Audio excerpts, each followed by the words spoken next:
The American right is super fired up about what they say is a black mob attacking whites on July 26 in Cincinnati. The story has reached prime time, and on Thursday night, one of the victims in the attack went on Laura Ingram's Fox News show. Is this, in your mind, or was it in any way racially motivated in any direction? Either from initial comments, you said no, but from the attackers' comments that you heard at the time or the way they were acting, do you feel like this was a message to people like you, don't come here anymore? I do, but, I don't feel that they're going to win. So, we're not going to back down and stay out of the streets or go and run and hide. It's unfortunate that this group wanted to make it into a racial hate beatdown. But that coverage and a whole lot else from the right-wing media misses a pretty important point, which is all of the videos showing a white guy repeatedly yelling the N-word as the melee went on.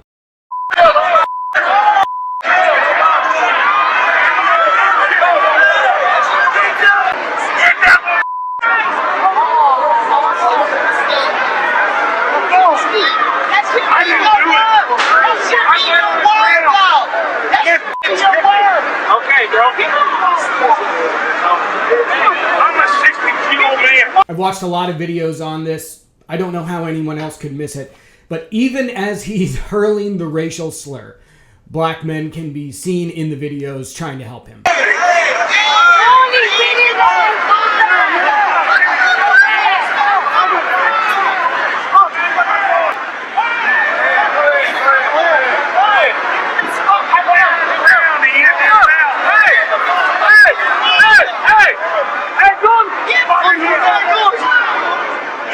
But desperate to back up Trump's weird and wild claims of out-of-control crime, the right-wing media is portraying this as a black mob beating up whites. That includes Republican politicians, people like Vice President J.D. Vance and Senator Bernie Moreno, among others. What I saw is a mob of lawless thugs beating up on an innocent person, and it's disgusting. We've had way too much lawlessness on the streets of great American cities. How many of you all have wanted to go to downtown Akron or downtown Canton or downtown Columbus for a meal, but you're worried because the local authorities in these big cities have allowed lawlessness to run wild?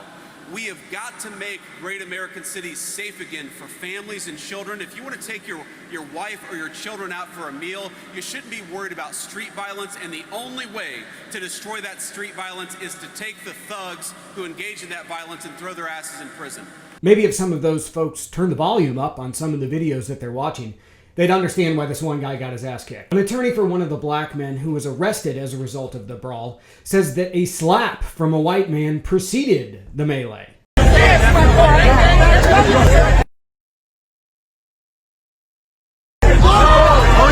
Now, that slap is on video as well, as is that white guy squaring up to box.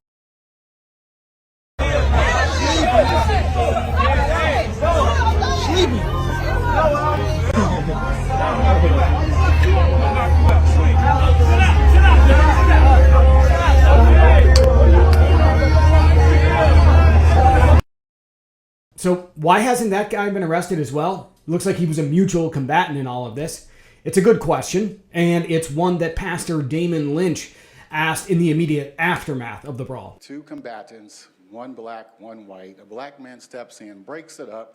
The white guy re-engages, slaps, not the black man that he had just squared up with, but slaps another black man, and nobody's asking, why didn't he just walk away? Nearly 3 weeks out from when this event occurred, right-wing media is dutifully picking up the torch for the Trump administration and reporting on this as if it's indicative of rising crime throughout the country, but that's just not the case. In fact, earlier this week, the FBI released its annual Uniform Crime Report, which shows that all forms of crime were down across the country. That includes violent crimes like murders, assaults, robberies, and rapes, but that data is sort of inconvenient if you're trying to convince Americans that crime is out of control. This is just another way for the Trump administration to strengthen its hold on American society through authoritarian tactics like increased militarization of law enforcement, and of course, Trump's secret masked army of ICE agents rampaging throughout the country and terrorizing immigrant communities. The constant fear-mongering from Republicans and the right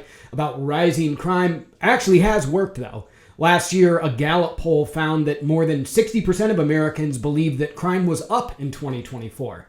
Now we know that it was actually down. It sort of is along the lines of, if you just keep saying something enough and loudly enough, eventually people will believe it's true. At least for now, we still have independent, fact-based data from the FBI.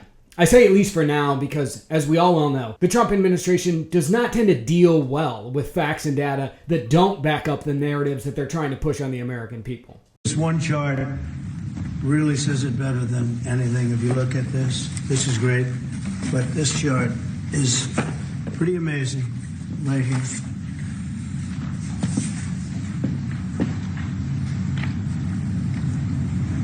All new numbers. Okay?